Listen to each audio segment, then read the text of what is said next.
Привет, друзья! Сегодня я приготовила вкуснейшие миндальные пирожные.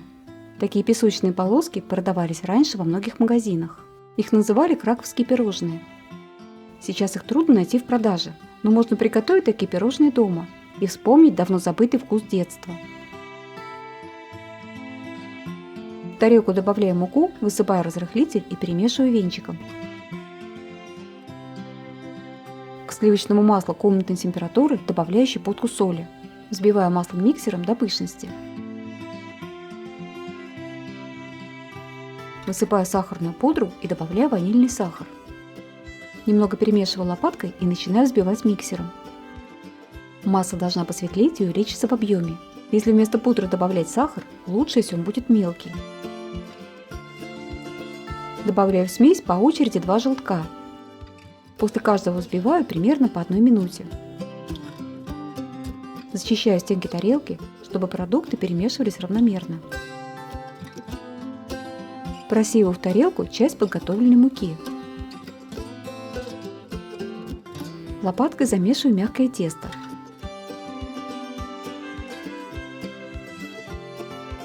Просеиваю остатки муки и продолжаю вымешивать тесто руками.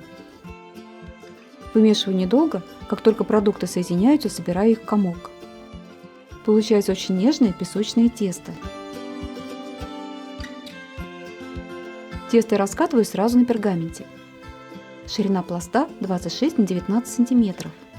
Стараюсь раскатать его ровно, чтобы тесто было одинаково по всей толщине.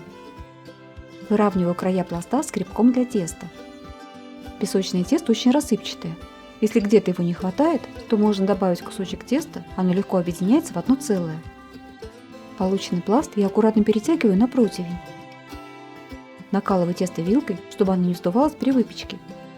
Корж выпекается очень быстро, при температуре 200 градусов примерно 10 минут. Лучше тесто сильно не зарумянивать, так как корж будет повторно выпекаться в духовке. Изюминка краковских пирожных – это начинка с миндалем. Миндальные орешки я поджарила и измельчила. Если кусочки орешков оставить более крупными, то поверхность у пирожных получится более рельефная. В тарелку для смешивания выливаю белки. Высыпаю щепотку соли и начинаю взбивать сначала на маленьких оборотах. Как только появляется пена, увеличиваю скорость, добавляю небольшое количество сахара из общего количества для лучшего взбивания белков. Белки взбились, стали гладкими и блестящими. Добавляю в них оставшийся сахар и высыпаю орешки. Лопаткой перемешиваю их с белками и полученную смесь добавляю в кастрюлю. Кастрюлю оставлю на плиту и нагреваю смесь на невысокой температуре. Сахар должен полностью раствориться, а смесь стать липкой и немного тянучей. Уходит на это чуть больше 10 минут. В процессе нагревания и растворения сахар начинает немного прилипать к дну кастрюли. Его необходимо перемешивать, чтобы он не перегорел. В горячую смесь высыпаю муку. Быстро ее перемешиваю и смотрю за тем, чтобы не оставалось комочков. Выливаю горячую смесь на подготовленный корж и разравниваю ее лопаткой. В процессе разравнивания смесь начинает застывать. Желательно это делать быстрее. Теперь необходимо оставить корж на час. За это время начинка должна застыть. Час прошел, и я нарезаю корж на порционные кусочки.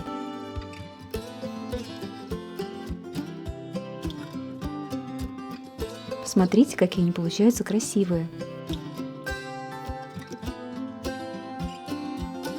При нарезке коржа я немного срезаю его по краям, чтобы пирожные были очень ровные, но это делать не обязательно.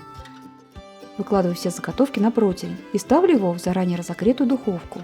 Выпекаются пирожные при температуре 160 градусов. Время выпечки примерно 20 минут. Пирожные готовы. Если подержать их в духовке буквально еще 1 минуту, то поверхность у пирожных может потрескаться. Для краковских пирожных это нормально. Пирожные получаются рассыпчатые, с блестящей и хрустящей корочкой. Вместо миндаля можно добавить другие орешки. Это тоже очень вкусно, но миндаль – это классический вариант. Готовятся пирожные не очень быстро, но их изумительный вкус того стоит. Если вам понравился рецепт, приготовьте их и вспомните вкус детства. А возможно, вы очень удивите тех, кто их никогда не пробовал. Точное количество ингредиентов в начале видео и внизу в описании. Буду очень благодарна за лайки и все ваши комментарии. Всего самого доброго, до новых видео, пока!